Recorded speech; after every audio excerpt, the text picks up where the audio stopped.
Bharatiya Janata party से प्रवक्ता है गौरव मिश्रा। गौरव मिश्रा जी, बहुत स्वागत है आपका स्वदेश न्यूज में। सबसे पहले मिश्रा जी, आप ही के पास मैं आऊंगा। जिस तरीके से सियासत गरमाई हुई है, अखिलेश यादव कह रहे हैं कि बुलडोजर के भीतर दिमाग और दिल नहीं होता, स्टीयरिंग होता है, और जनता स्टीयरिंग किसका बदल दे कह नहीं सकते हैं। तो इस बार 2027 में उम्मीद उनको है कि स्टीयरिंग जनता बदलेगी। क्या कुछ आप कहेंगे गौरव मिश्रा जी? उनकी अपनी समझ है अखिलेश जी की, और सपने देखने का लोकतंत्र में सबको हक है। वो देखते रहे, 2019 में भी देख रहे थे, 2022 में भी देख रहे थे, 2024 में भी सपने देख रहे थे। 2024 में तो मंत्रालय तक बंटवारा कर लिया था इन लोगों ने, और सारी चीजें तय हो गई थी। तो उसी तरह से 2027 में भी जनता ही देखेगी।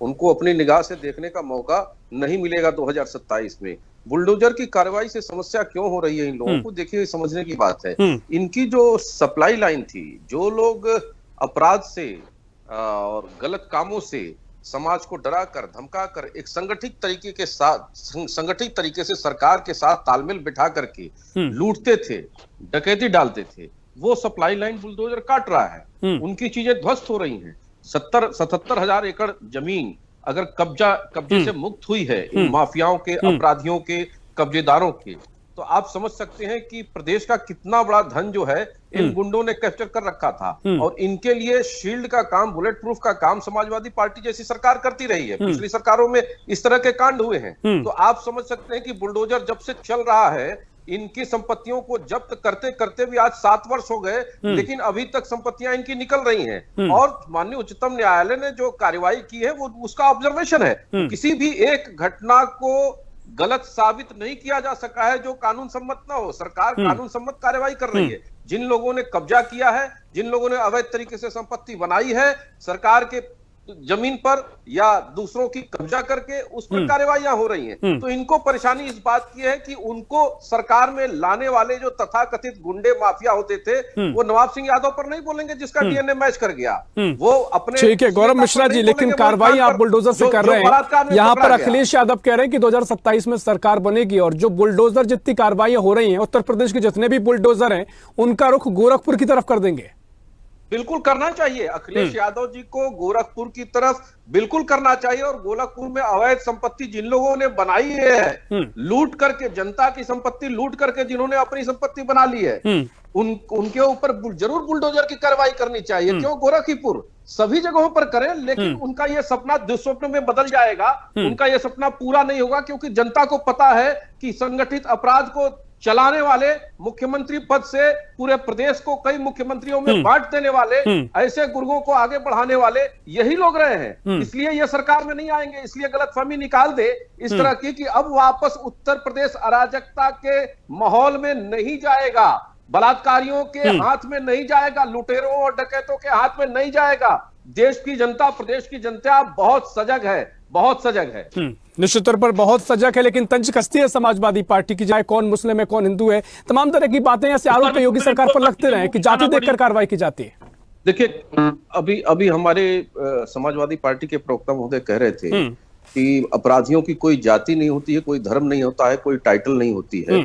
तो फिर क्यों ये जाति जाति और मजहब करके सुप्रीम कोर्ट में चले गए? जमीयत उलमा हिंद जो है वो क्यों ये प्ली देने लगा कि केवल मुसलमानों को सताया जा रहा है? आप एक बात बताइए, दुजाना क्या था जिसके प्रॉपर्टी पर बुलडोजर चला? अभी आजमगढ़ में जिन ठाकुरों की प्रॉपर्टी पर बुलडोजर चला वो कौन थे? मुख्तार के सब शूटर थे।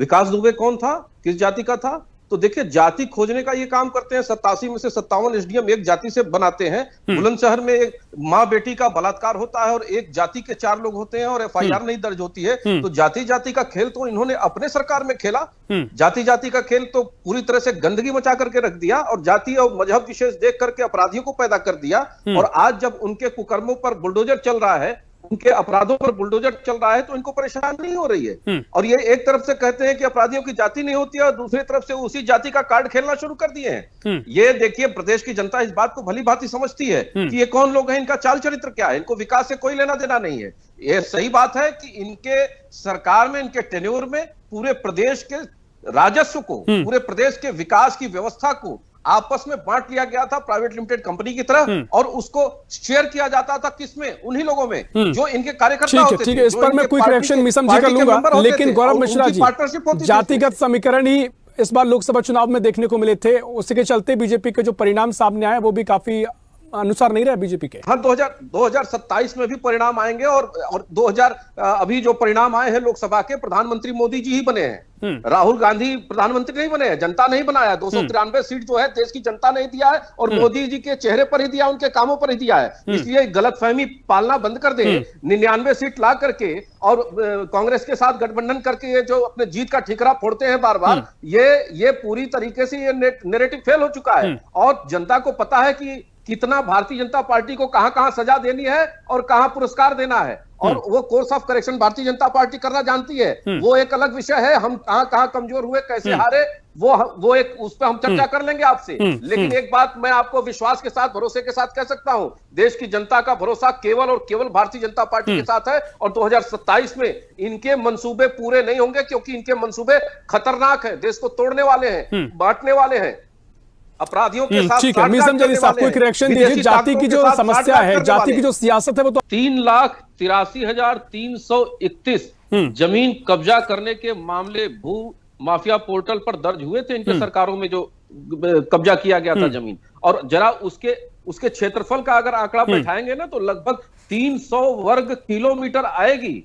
आप समझ लीजिए, प्रदेश के अंदर एक प्रदेश ही बना लिया इन माफियाओं ने, और उसको छुड़ाया है। तो वो छुड़ा करके कहां, भारतीय जनता पार्टी के नेताओं के पास वो जमीन है, वो प्रदेश की जमीन है, वो सरकार की जमीन है, वो देश के जनता की जमीन है, वो जनता उसकी हकदार है। और आज ठीक है एकड़ जमीन। गौरव मिश्रा साहब, देखिए आपका अपना तर्क है और आपकी जो कानून व्यवस्था को लेकर आप बात करते हैं, ठीक है, आपकी तमाम बातों को सुना गया होगा, तभी आपकी सरकार रिपीट हुई है। लेकिन यहाँ पर बैठे मीसम जरी साहब ने भी तमाम सवाल उठाए, विपक्ष के रूप में महत्वपूर्ण सवाल उनके हो जाते हैं। मुझे लगता है कि इस डिबेट को जनता देख रही है और जनता ये बेहतर तरीके करेगी कि चुनाव को लेकर भी क्या परिणाम होंगे, लेकिन चुनाव अभी दूर है।